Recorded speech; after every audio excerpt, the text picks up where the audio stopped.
noite, sejam bem-vindos a mais um Home Delivery. Vamos louvar a Deus juntos.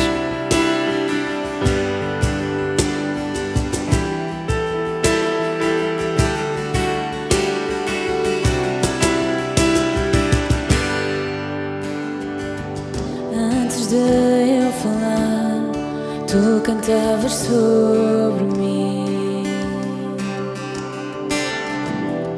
Tu tens sido tão, tão bom para mim. Antes de eu respirar, sopraste a tua vida em mim. Tu tens sido tão, tão bom para mim. Oh, impressionante, infinito, ousado amor de Deus. Oh, que deixas 99 só para me encontrar. Não posso comprá-lo, nem merecê-lo, mesmo assim se entregou. Oh, impressionante, infinito, ousado amor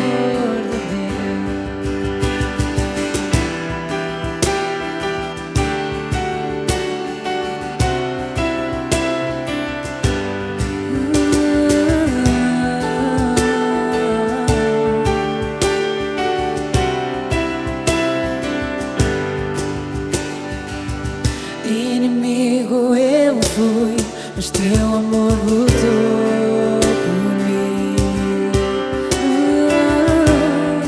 Tu tens sido tão, tão bom para mim. Não tinha valor, mas tudo pagou por mim. Tu tens sido tão, tão bom para mim. Oh, impressionante, infinito, ousado amor de Deus. Oh, que deixas 99 só para me encontrar. Não posso comprá-lo, nem merecê-lo, mesmo assim se entregou. Oh, impressionante, infinito, ousado amor de Deus.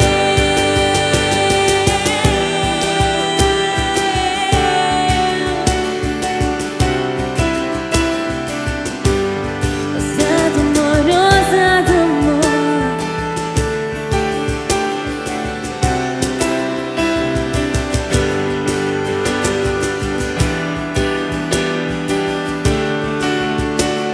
Ousado amor que nos alcançou.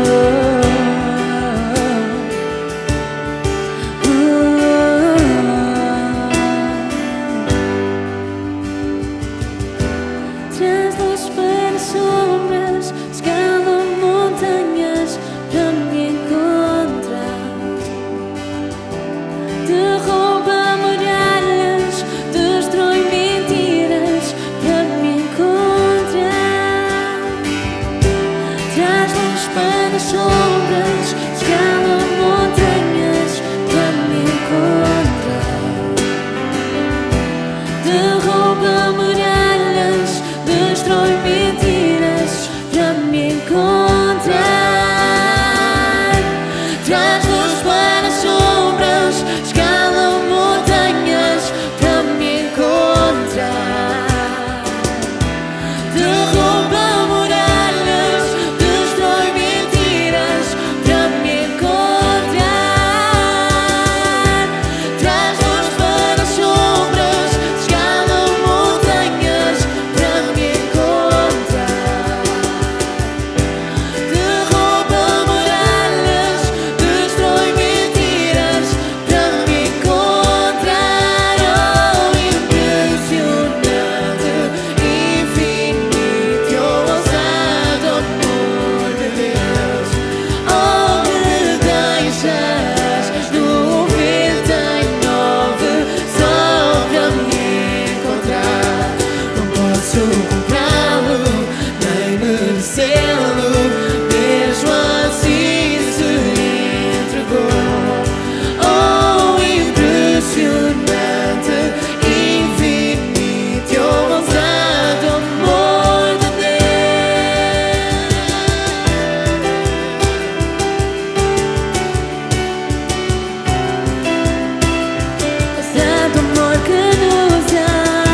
Amém.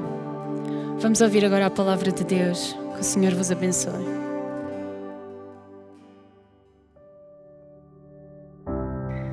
Boa noite, o meu nome é Ana e eu quero convidar-vos a abrirem as vossas Bíblias em Gênesis, no capítulo 21, e vamos ler juntos do versículo 22 ao versículo 34, e diz o seguinte: Por esse tempo, Abimeleque e Ficol, comandante do seu exército, disseram a Abraão: Deus é contigo em tudo o que tu fazes. Agora, pois, jura-me aqui por Deus que não me mentirás, nem a meu filho, nem a meu neto, e sim usarás comigo e com a terra em que tens habitado, daquela mesma bondade com que eu te tratei. Respondeu Abraão: Juro. Nada obstante, Abraão repreendeu a Abimeleque por causa de um poço de água que os servos deste lhe haviam tomado à força. E respondeu-lhe Abimeleque: Eu não sei quem terá feito isso, também nada me fizeste saber, nem tampouco ouvi falar disso, senão hoje. Tomou Abraão ovelhas e bois e deu-os a Abimeleque, e fizeram ambos uma aliança. Pôs Abraão à parte 7 cordeiras do rebanho, e perguntou Abimeleque a Abraão: Que significam as 7 cordeiras que puseste à parte? E respondeu Abraão: Receberás de minhas mãos as 7 cordeiras, para que me sirvam de testemunho de que eu cavei este poço. Por isso se chamou aquele lugar Berseba, porque ali juraram eles ambos. Assim fizeram aliança em Berseba, e levantaram-se Abimeleque e Ficol, comandante do seu exército, e voltaram para a terra dos filisteus. E plantou Abraão tamargueiras em Berseba, e invocou ali o nome do Senhor, Deus eterno. E foi Abraão por muito tempo morador na terra dos filisteus. Até aqui a palavra de Deus. E eu gostava primeiramente, antes de começar a partilhar, de agradecer a oportunidade ao pastor André Simões, ao pastor Nuno e a todo o ministério. É para mim um privilégio muito grande poder partilhar da palavra de Deus convosco e agradecer em especial ao pastor Nuno por toda a ajuda também a concretizar esta partilha. Então, muito obrigada. Então, dar algum contexto sobre esta passagem de Gênesis, que fala sobre um rei filisteu e o seu comandante, Abimeleque e Ficol. Eles procuravam um pacto de paz perpétua com Abraão e os seus descendentes. Eles eram ímpios. Então, esta passagem ela fornece-nos uma evidência muito concreta, muito clara, de que a bênção de Deus estava sobre a vida de Abraão e a sua descendência. E vamos ler novamente o versículo 22, que diz assim: Por esse tempo, Abimeleque e Ficol, comandante do seu exército, disseram a Abraão: Deus é contigo em tudo o que fazes. Eu gostava mesmo de enfatizar esta frase dita por estes homens sobre Abraão. Deus é contigo em tudo o que tu fazes. E a partir deste versículo, eu quero partilhar convosco alguns princípios para nós sermos eficazes, como Abraão foi nesta altura na vida dele.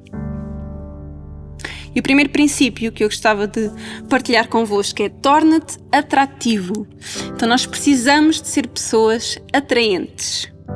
E certamente, assim como eu, nós, ao ouvirmos esta palavra atraentes e ser atrativo, nós remetemos logo a nossa mente para um conceito mais estético, mais físico, de uma beleza estética, de um padrão de beleza. Mas a verdade é que isso na vida do cristão é algo totalmente secundário e periférico, então não é obviamente isso que eu quero focar. Mas sim, eu estou a falar de atrairmos pessoas até ao Deus que vive em nós. Atrair as pessoas até Deus. Ou mesmo, por outras palavras, sermos magnéticos. E eu gostava de ler convosco o conceito de magnetismo.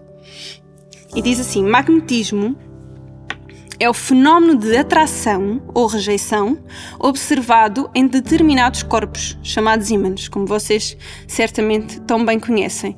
Então viram como o magnetismo ele atrai ou pode também criar rejeição. E assim também é com cada um de nós. O exemplo da nossa vida que nós damos aos outros, ele cria uma atração até Deus, ou então ele cria uma rejeição sobre Deus. E isso é muito claro neste episódio, porque nós neste episódio vemos um ímpio, Abimeleque, a ser atraído até Deus. E é pela vida de Abraão. Ele não se sente a rejeitar, não sente que está a rejeitar Deus, mas ele sente-se atraído até Deus pela vida e pelo exemplo magnético de Abraão. E vejam se não é incrível quando ele afirma isto: Deus é contigo em tudo o que tu fazes. Então Abimeleque, ele sente-se tão atraído pela presença de Deus na vida de Abraão que ele quer fazer uma aliança com ele. Então não é pelas características de Abraão, por ele ser incrível a fazer isto ou fazer aquilo, por ele ter muitas qualidades ou ele ser muito bom naquilo que ele faz, mas é porque Deus é com ele e Abimeleque vê isso na sua vida. E eu gostava de deixar uma pergunta para nós refletirmos. Quantas alianças nós não andamos a perder por estar a criar rejeição em relação a Deus em vez de atração a Deus, com os nossos exemplos, com a nossa vida, com as nossas posturas, com a forma como nós lidamos no nosso dia-a-dia com as pessoas à nossa volta.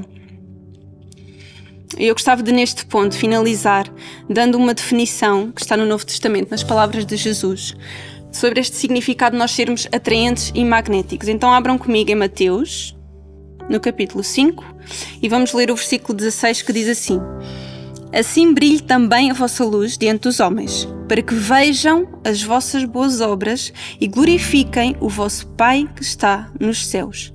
Ou seja, a nossa luz, ela atrai a atenção dos outros. É uma luz que atrai.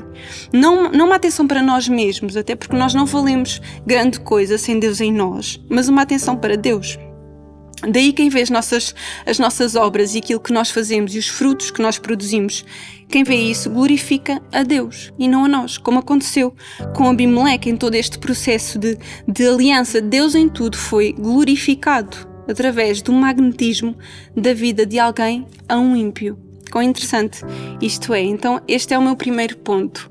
Sê atraente, torna-te atrativo. E o meu segundo ponto é torna-te estratégico. Então nós precisamos ser pessoas estratégicas. Então eu gostava que nós refletíssemos como é que Abraão, ele, em todo este processo de aliança, ele foi estratégico. Então vamos ler o versículo 30 que diz assim: Respondeu Abraão: Receberás de minhas mãos 7 cordeiras para que me sirvam de testemunho de que eu cavei este poço. Então Abraão, ele tinha perdido um poço. Nós lermos umas passagens antes, ele tinha cavado um poço e era algo muito trabalhoso e ele tinha perdido esse poço. E era algo fundamental para a subsistência do gado, etc. Então ele faz um acordo com Abimeleque para que haja provas de que o poço foi ele quem o cavou. E neste acordo, neste acordo aparentemente simples, ele garante a subsistência do seu gado, das suas ovelhas e mesmo a permanência dele naquele lugar. Então ele é estratégico, ele sabe atuar. E nós também na nossa vida nós temos que aprender a ser estratégicos. Por exemplo, nem sempre é hora de falar, nem sempre é hora de darmos opinião. Nem sempre nós temos que defender aquilo que nós achamos ou tomar partidos de alguma situação, mesmo que seja o mais correto na nossa visão. Alguns de nós, às vezes, falamos tarde demais e outras vezes falamos cedo demais. Mas Abraão, ele ensina-nos a sermos estratégicos com os poços à nossa volta. E eu faço a seguinte pergunta: quantos poços nós deixamos secar ou nós perdemos mesmo acesso a eles, apenas por sermos muito precipitados ou sermos muito lentos? A verdade é que Abraão, ele soube usar o momento certo, porque ele podia ter reagido logo quando lhe tiraram aquele poço, ele podia ter ido logo ter com Abimeleque e isso muito provavelmente até ia estragar toda esta aliança tão bonita que aconteceu. Mas Abraão, ele soube usar o momento certo, dizer o certo e fazer o acordo certo. Então aprendamos nós também a ser estratégicos. Eu gostava que refletíssemos sobre também o que o Novo Testamento nos diz sobre este ponto de sermos estratégicos. Então abram comigo em Colossenses, no capítulo 4, e vamos ler do versículo 5 ao versículo 6, que diz assim: Portai-vos com sabedoria para com os que são de fora. Aproveitai as oportunidades. A vossa palavra seja sempre agradável, temperada com sal, para saberdes como deveis responder a cada um. Vejam como diz: aproveitai as oportunidades. A vossa palavra seja sempre agradável e temperada com sal. E foi isto que Abraão fez. Ele agarrou a oportunidade. E ele soube usar as palavras certas para com Abimeleque. Então aproveitar as oportunidades, temperar as nossas palavras com sal. E às vezes, se for sal a mais, vai estragar, ou se for sal a menos, vai ficar sem sabor. Então nós devemos ser equilibrados, saber encontrar este ponto de equilíbrio, sermos estratégicos e sermos sábios. Então o meu segundo ponto é: torna-te estratégico. E o meu terceiro e último ponto diz: torna-te um semeador. Precisamos de ser pessoas que semeiam. E vamos ler no versículo 33, que diz o seguinte: plantou Abraão tamargueiras em Berseba e invocou ali o nome do Senhor, Deus Eterno. Versículo 34 diz: e foi Abraão por muito tempo morador na terra dos filisteus. E esta árvore que Abraão plantou, as tamargueiras, eu fui ler sobre ela e ela tem características muito específicas, porque são árvores que crescem nos desertos, porque elas conseguem aprofundar muito as suas raízes em busca de água e elas assim florescem e crescem e ficam árvores muito, muito grandes. E isto faz-me pensar que as nossas sementes, elas devem ser sementes que, quando são plantadas, servem também para este propósito, para florescer, para crescer, para dar fruto na vida de outros. E as sementes, quando são semeadas com este propósito de ir buscar raízes fortes, elas alimentam-se da água que é Cristo em nós. E é muito curioso que Abraão, ele viveu, como diz o versículo 34, ele viveu durante muitos anos na terra dos filisteus, numa terra que não era a dele. Mas isso não o impediu, não foi impeditivo de ele semear. Então, há uma bênção em semear em terra estrangeira. E o que é que eu quero dizer com isto? De forma prática na nossa vida, nós devemos investir sementes no nosso local de trabalho, nas nossas amizades com descrentes, nas nossas relações no mundo, em geral, em todos os locais onde Deus nos coloca. Então, se tu estás num emprego difícil, semeia aí. Se tu estás num país que não é o teu, semeia aí. Se Deus colocou uma pessoa na tua vida que se está a tornar numa amizade, semeia na vida dessa pessoa. E mesmo se estás a passar por uma situação difícil, ou mesmo por alguma injustiça, há uma frase do pastor Nuno que eu gostava de que nos lembrássemos dela, que diz assim: aqueles que te quiseram enterrar esqueceram-se que tu és uma semente. Eu vou repetir. Aqueles que te quiseram enterrar esqueceram-se que tu és uma semente. Então semeia sempre, sempre, em todas as circunstâncias, independentemente da circunstância. Mesmo a dificuldade ou quando for necessário, torna-te tu a semente. E não avalies também a tua vida pela colheita que tu podes ter, pelo aquilo que tu vais colher, pela qualidade daquilo que tu vais colher, mas sim na qualidade das sementes que tu estás a semear, porque Abraão, ele semeou bem e ele não usufruiu de toda a colheita. É interessante isso. Até porque ele vê bênção na vida de Abraão e quer ver nos seus descendentes. Então, Abraão, ele não colheu tudo aquilo que semeou. E as suas sementes foram de tanta qualidade. E também é muito interessante que ele plantou uma semente de uma árvore numa terra estrangeira, como um memorial de que em que terra ele se encontrasse, Deus seria sempre a sua pátria. Deus seria sempre a pátria de Abraão, onde quer que ele estivesse. E eu pergunto, e nós, será que nós temos outra pátria? Então eu gostava que nós abríssemos em Hebreus, no capítulo 11, no versículo 16, que diz: mas agora aspiram a uma pátria superior, isto é, celestial. Por isso, Deus não se envergonha deles, de ser chamado o seu Deus, porquanto lhes preparou uma cidade. Gostava que lêssemos também em Filipenses, no capítulo 3, no versículo 20, que diz: pois a nossa pátria está nos céus, de onde também aguardamos o Salvador, o Senhor Jesus Cristo. Então nós temos outra cidadania, nós temos outra pátria. Nós não somos daqui, nós não somos deste mundo, mas nós estamos cá, nós estamos na terra, então é aqui na terra que nós temos que semear. E afinal de contas Jesus fez o mesmo. Jesus era de outra pátria, Jesus veio de outro lugar e Ele fez-se homem, veio até nós para semear e semear vida com abundância. Então, sê um semeador. E era isto que eu gostava de partilhar convosco, só relembrar o primeiro ponto: torna-te atrativo, o segundo, torna-te estratégico e o terceiro, torna-te um semeador. Mais uma vez, muito obrigada pela oportunidade e que Deus vos abençoe. Tempo abençoado nós tivemos em mais um Home Delivery. Nós agora temos a oportunidade também de deixar a nossa oferta, os detalhes vão estar aqui em rodapé. Por isso vamos ser generosos e que Deus ricamente vos abençoe.